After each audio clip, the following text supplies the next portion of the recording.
and welcome to Youth Assembly. Well, it's a new week for Youth Assembly, but for so many, we've been here, right? It's Tuesday already, the 6th day of April 2021. And happy Easter to all of you.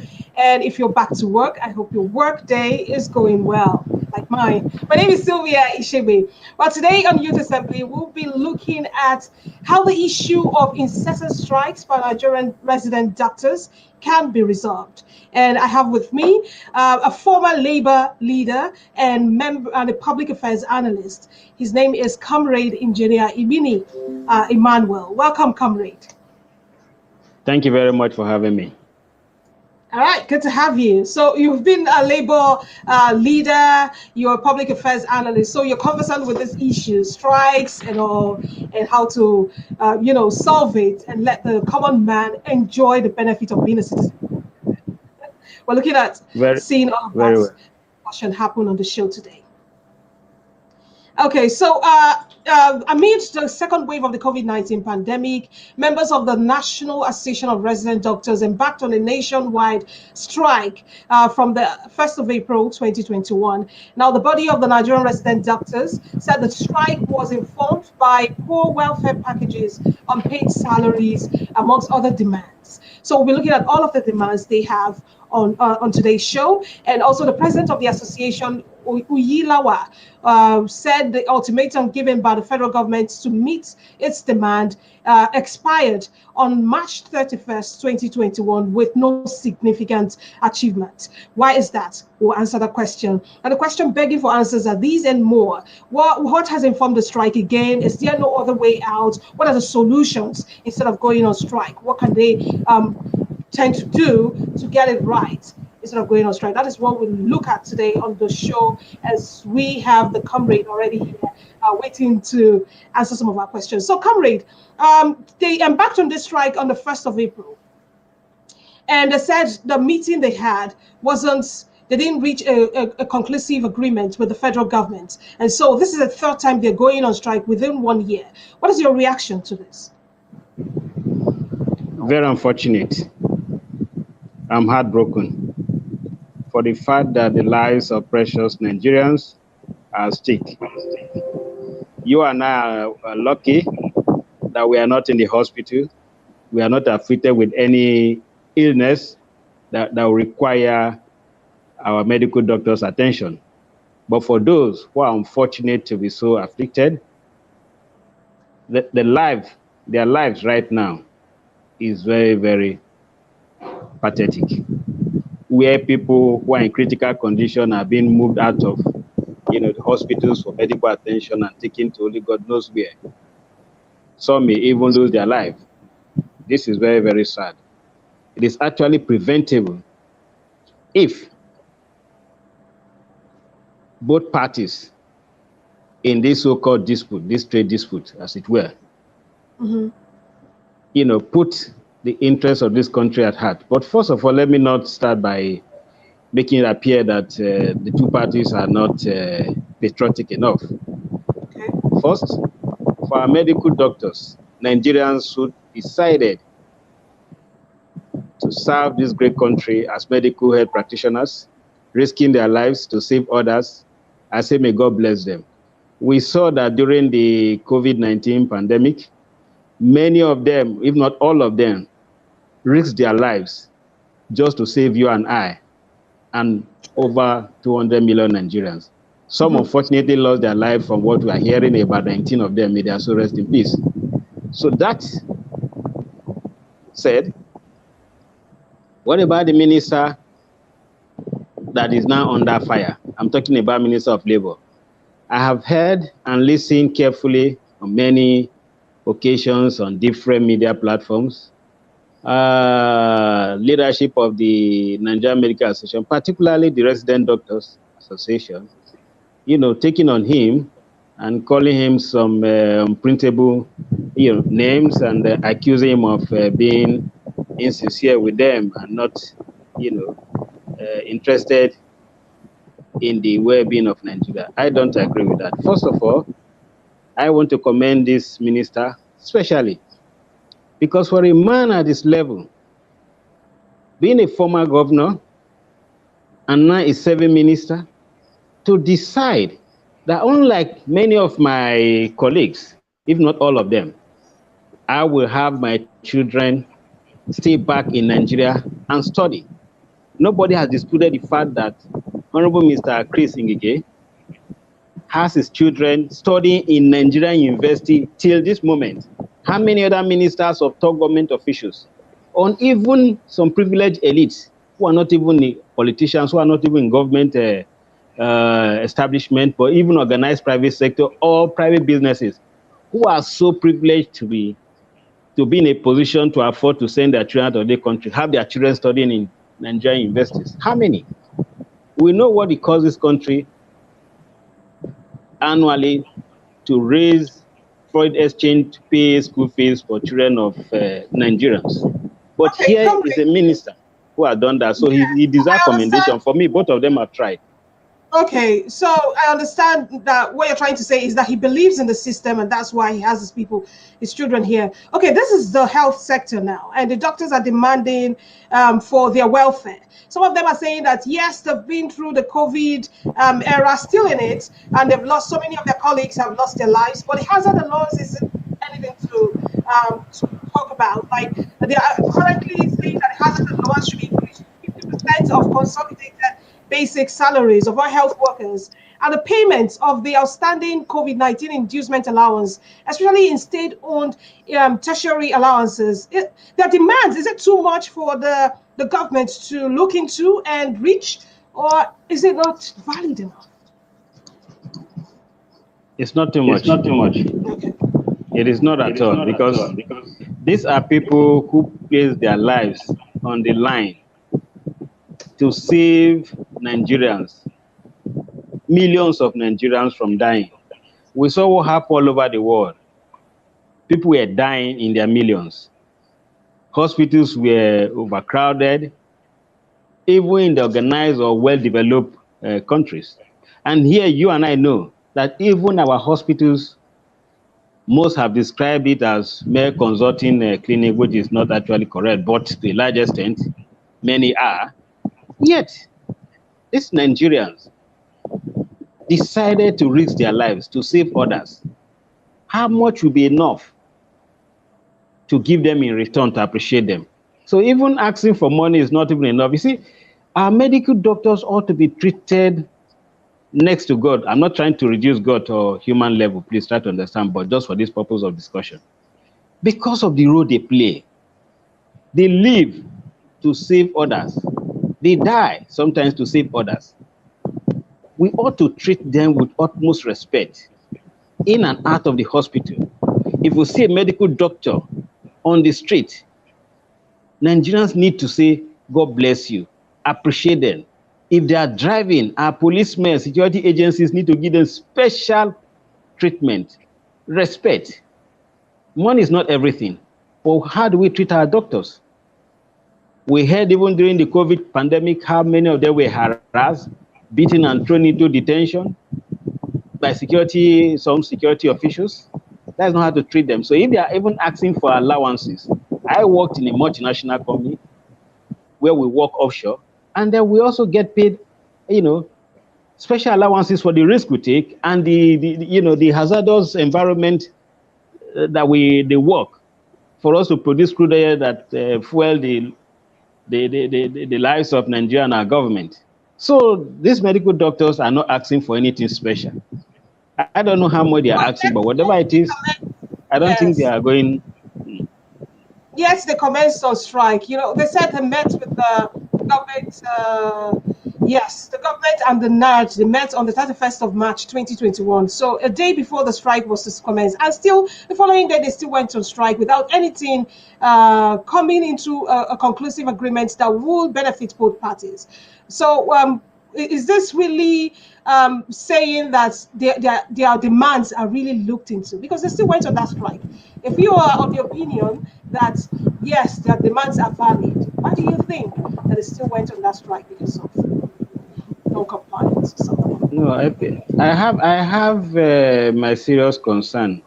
Medical doctors fall under the category of essential service Work. workers. Mhm. They ought not to go on strike at all. At all. At all. It is not allowed by the law. But it is expected that society, our government, and Nigerians should take care of them so that they don't embark on strike. When you place certain workers on the class of essential service workers, it means that you do not allow them to be unhappy at all. It means you have to make sure that they are happy at all times so they have no reason to grumble, let alone think of withdrawing their services. But have we done that for our medical practitioners? No, we have not. To a large extent, we have not. It didn't just start today, it has been an issue for decades. The way and manner we treat Nigerians who decide to serve this country under the medical profession or under other, essential service sectors, we have not, and it's very, very unfortunate. And this is what we must address. Okay, We so must let us address look at that urgently. the impact of the strike on the common man. Yes, somebody told me, oh, I had an appointment for the 1st of April, but she couldn't go for that appointment, a critical appointment, because when she got there, yeah, she got there, but when she got there, they told her the doctors are on strike, so we can't attend to you. You have to wait until they call off strikes. This is one in a million cases. What do you think are the impacts that this does to Nigerians as they go to hospitals? We all know the impact. We all Mm-hmm. know. Even those of us who are not ill, but we have relatives or friends who are, we know. It's my concern also. I'm not trying to indict the doctors, but there are doctors who also need to re-examine their conscience. I do not know whether it's the same practice in developed societies that doctors who work for public institutions also establish their own private clinic and hospitals and then begin to run both simultaneously. And then you can imagine the divided attention. We all go to hospital and we see how some of them behave. In fact, they behave in a manner that you just ask yourself, are these really medical doctors? Because medical doctors or health workers are people who are specially created by God, like the famous nurse, what's her name? Nightingale or so, you call her. They have the feeling of humanity. But when you go to hospital and you see the way some of them behave, honestly, you are tempted to weep. They will just ignore you, except you decide to patronize their private hospitals. As some are on strike now, some are referring patients to their hospitals and extorting so much money from them. This is not how to run a society. So we all need to examine our conscience. It can't continue like this. If you're in a public sector, remain in public sector and let us together fight to make sure that any medical doctor in public sector is given maximum respect, treatment, honor, worshipped next to God, because without a medical doctor, we may not be alive. So they also have a fault. And so I also asked a doctor friend of mine yesterday, did you pay the association dues or whatever? He said yes. And I asked, what do your association do with the money that they collect? What do they do with it? Because I heard the resident doctors accusing the government also of not being sincere, corruption and all that. So what do you are talking about your members who are not earning much to survive, yet you still collect money from their meager salaries as association dues. What do you do with that? What? Who is accounting for that? How much is it? Let them tell the whole world. So a lot of things are wrong. And we must begin to resolve. It's not enough pointing fingers at politicians or the minister or the president or the National Assembly. Look, what about you? What about the medical doctors? I would have expected that under this kind of situation, they stop forthwith any deduction of a kobo from the salaries of their members in whatever name called. But they keep deducting. What do you do with the money? Why do you need that money? How much is it?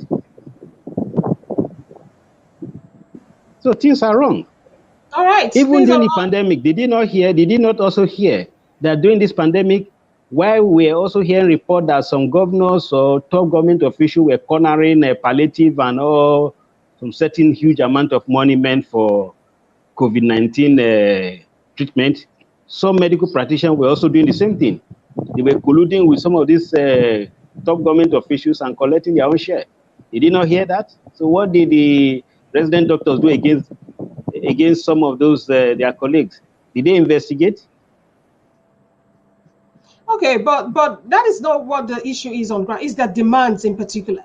But yes, I agree with you that everybody has a role to play in this, in making sure that the system is well sanitized. But we want to take calls and comments and contributions. Yes, contributions. So if you can send in your comments if you have any, and those listening to us via our MixLR and website, you can also drop your comments if you have any, and we will take them. We already have comments, but these are not questions. We thank you so much, Jeffrey Chidema Okonta, for telling us nice and good morning to you too. So it's an opportunity for you to drop comments and interact in this discussion. How can the issue of incessant strikes by Nigerian resident doctors be resolved? That is what we are looking at today, and I have none other but comrade engineer Ibini Emmanuel right here, who is a former labor leader and a public analyst with us. Okay, so comrade. Yeah. So there is also something has come up, and there was a resolution by the government saying that if doctors don't call off their strikes, that they won't be paid. What do you think about this resolution? Is Naija Medical Association one of the trade union associations listed in Trade Union Act? If the answer is no, so what's the locus? Even the minister is wrong to say that he's applying the provisions of the Trade Dispute Act to a body that is not registered by the same act or recognized. So how? It doesn't make any So what sense. is the right approach to this? What is the right approach that should have been taken? I am happy that the Honorable Minister for Labour is also a well-respected medical, they call themselves practitioners, doctor. So they understand their issues. What I'm only appealing to them is that they should come together as one family and try to help this country move forward and resolve their issues. When you have a minister who is a medical doctor, it is difficult for a medical doctor to play on such person's intelligence because what they know, he knows, if not more than them. But most of them are far his junior. Okay? So what are the issues? I mean, I heard they talked about bench fee. Bench fee means that as a resident doctor, if you are based probably in Benin, UBTH Benin, and you have to go to Lagos, like I heard the national chairman or president of the resident doctor association, he is based in Ogara, Delta State, and they had to go to Igbobi General Hospital for his training, and then he paid some amount of money, and that is what they call bench fee. And they are saying no, that anywhere resident doctor decide to go within this country to train, that such a doctor should not be made to pay that bench fee by the host hospital in other states. That makes sense. That demand is a genuine one. But I also asked, did he pay? And I was told that he paid, but that they are normally reimbursed.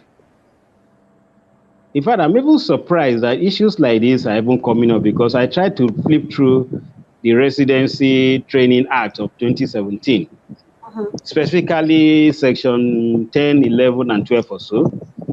And it is clear there that the resident doctors don't pay for their training. Provisions are made in the national budget.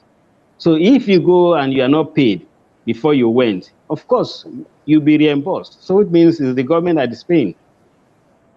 That is one issue I know there is. And they said that in some states, some state governors have failed woefully, to pay some of their members up to 20 months salary arrears. I'm just wondering how we're able to cope for 20 months. And if such really happened, such governors ought to be forced to resign or be impeached, because that is height of irresponsibility. doesn't require the medical doctors to go on strike. It requires the entire country should stand and demand that that governor or those set of governors should pay immediately or be sent packing, because it means they are not fit to be in that office as a governor, as governors or as a governor. So it doesn't Another require demand that that they have to seize. Yes. Okay, so another demand that they have is the immediate payment of all salary arrears, including their March salaries for all members in all federal and state tertiary health institutions across the country. Now, March salary, they're asking for it and the arrears. So, We, what do you think? And also, there's also the demand for payment of death in service insurance for all health workers who died as a result of COVID-19 infection during the country. So, these are demands that they are making, and still no resolution was reached before they embarked on that strike, even on the 31st that they had that meeting. So, what better ways can they make sure that this strike ends and these doctors are back to work? like I said, I repeat myself, we should be discussing issue of non-payment or delay in payment of. We shouldn't be discussing non-payment or delay in payment. Can you hear me? I can hear you, yes. Yes. We shouldn't be discussing non-payment or delay in payment of salary allowances of such a very important set of workers in our country. Don't forget that when we even go to the hospital, we pay before they even render service to us. I mean, the hospital management. You must pay. If you don't pay, nobody attends to you. So where do this money go to? Who is keeping them? If I go for medical attention, I pay. It means that I am paying immediately for the doctor. So the doctor's salary and allowances shouldn't be an issue at all. It should be, as soon as the month ends, they get their salary. So it's not as if the government goes somewhere else to go and borrow money to pay them. We pay. We pay. There's no free healthcare in tertiary institution. I don't think we have such in this country. So why is somebody keeping that money? This is the unpatriotic corruption I talk about by some of us who are privileged elites in this country. We have no conscience. We can even steal money belonging to the dead. We do. And that is why we are talking about doctors not paid. Why should you not pay them? Why should they be demanding for their allowances for crying out loud? Before the end of the money is ready, because Nigerians go to the hospitals and they pay. They don't pay. They don't pay in arrears for medical attention. So who is keeping that money, and for what? For what? That's criminal. And such persons who are involved in that should be treated as criminals, worse than even the terrorists who are killing people in this country. Because now that you refuse to pay them, they have decided to withdraw their services and people are dying. So what's the difference? The other one is shooting and slaughtering people, and you are withdrawing services, you are making people commit suicide. Yours is even worse. I mean, those who are withholding this money. So their case should be summary execution, if possible. Makes no sense. Okay. It's So wickedness. what better approach do they have when they want to put out their demand to the government? What do you suggest they do instead of going on strike? It is, like I said, it's unfortunate that the Medical Association of Nigeria, for some decades now, we are forced to go into, taking this kind of extreme measure of embarking on strike action, with me withdrawing their services and allowing people to die. In fact, when it first happened, I was shocked. As a labor leader, we didn't expect that, because that is why they excluded them from the trade union act. That is why they are not members of the trade union. Just imagine, God forbid, imagine that members of the armed forces will withdraw and go on strike. That is the way we treat the medical doctors. And we are supposed to pamper them. We are supposed to respect them. We are supposed to honor them every day of our lives. And not put them through this kind of stress as if it's a crime for them to decide to, to go into this profession in order to save our lives. We shouldn't. So the way it is now, it is for both the minister, like I said, the minister is a medical doctor, and I respect him for taking that rare decision of keeping his children back home to studying in public institutions, which means he means well for this country. This issue of mutual suspicion should be out, and we should be patriotic and sincere. It is not enough just calling names and accusing the other of not loving this country. Both the medical doctors, especially their leaders, they should also be sincere. This is not time to make money out of Nigeria or from anybody. It's not right at all. Like I said, I want to repeat myself. The Nigerian Medical Association is a very respected body and should be so treated. And they themselves should rethink what I've raised. Why do you collect money from your members? They don't have enough money. Why do you collect money from them? What for? Stop it. As a labor leader in a multinational company, I never saw a coup. I was not interested in that, but we fought for the betterment of our members. So So without asking now, them to pay money. So what is that? awesome, awesome. So now we're in the strike already. What can be done, in your opinion, to make sure that the strike is over and doctors are back to work? What would you say to doctors, and what would you say to the other party, which is the government, at this point? As we wrap up. First of all, I said that even the procedure adopted is faulty. You're talking about not paying them unless they go back to work when they are not members of trade union. How? Even the setting itself, the minister is part of the government, and the doctors are accusing the government of being insincere and insensitive to them. So the minister is already a biased party. So he cannot sit in judgment in his own case. When I mean his, I'm talking about his government. So that the minister is sitting and claiming that he's just a conciliator is wrong. They need to have an independent body that is not part of federal government, that is not part of the Nigerian medical practitioners. Very independent. And then that body would now sit down and listen to both parties objectively with the interests of this country at heart. But that the minister will now be the one to sit down and then begin to say, okay, we are going to give you this, and claims not to be biased. It's not possible now. It's a government official, and the government is the one being accused of insensitivity. So how can he now bring about peace and reconciliation? It's not going to happen. On the part of the medical doctors, I want to appeal to them. They should remember the oath they took. We respect them, we appreciate them. Nigerians do. I wish it were possible for us to say, okay, instead of paying, I go to the hospital, a government tertiary hospital, and then I'm made to pay a certain fee to the hospital. I should pay it in a particular account. So at the end of the month, whatever is recovered from that account nationwide, we use it to pay our doctor. That would be better. Don't you think so? Instead of paying the hospital, you just pay your bill into a particular account dedicated to the doctors. And then at the end of the month, they go and they collect their salary. So the person is through the same government. Well, that Yes? is one of. Okay. Okay. Thank you so much, Comrade Engineer Ibini Emmanuel is a former labor leader and also a public affairs analyst. We appreciate your time and taking out this precious time of yours to do this with us. Wonderful having Thank you you. very much, and God bless our country, Nigeria. Amen. God bless Nigeria. And thank you to everyone who watched and contributed, even though we still expect more of the comments at the comment section. Just know that we will interact when they come. And to you listening on our website, www.clickniger.net, and on Mixlr, we're at Click Niger.